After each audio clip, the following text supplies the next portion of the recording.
এই এসিটি দেখতে পাচ্ছেন চার্জিং লাইন থেকে কী পরিমাণ গ্যাস লিকেজ করছে। তো এটা আজকে সমস্যার সমাধান করব। তো আমার হাতে দেখতেই পাচ্ছেন নতুন এনআরভি। তো এনআরভি আমি অ্যাকচুয়ালি অনেকগুলো নিয়ে এসেছি। তো এই এনআরভিটা চেঞ্জ করব এনআরভি রিমুভার টুলসের মাধ্যমে। তো এটাই সেই টুলস, এই টুলসের মাধ্যমে এনআরভিটা চেঞ্জ করব। তো প্রথমে টুলসটা লাগিয়ে নিচ্ছি। আর এই টুল ছাড়াও কিন্তু আমরা এনআরভি চেঞ্জ করতে পারি। তাহলে আমাদেরকে কী করতে হবে, সবার প্রথমে গ্যাসটাকে লক করতে হবে, গ্যাস লক করে আমাদেরকে চেঞ্জ করতে হবে। আবার এনআরভি চেঞ্জ করার পরে ভ্যাকুয়াম করে আবার গ্যাসকে রিলিজ করতে হবে।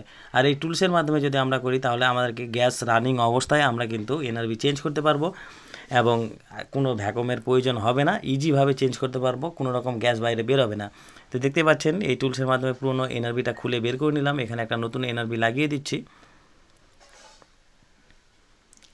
এনআরভিটা ওই সেই পিনের মধ্যে লাগিয়ে দিয়ে ক্যাপটাকে টাইট করে দিয়ে এই ভালভটাকে ওপেন করে দিচ্ছি। তাহলে এনআরভিটা আমাদের চার্জিং লাইনে চলে গেল।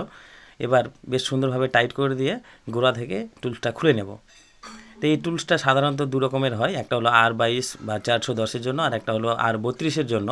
R32-এর জন্য এক্সট্রা করে অ্যাডাপ্টার পাওয়া যায়, দেখতে পাচ্ছেন অ্যাডাপ্টার। এই অ্যাডাপ্টার লাগালেই 32-এ কাজ হয়।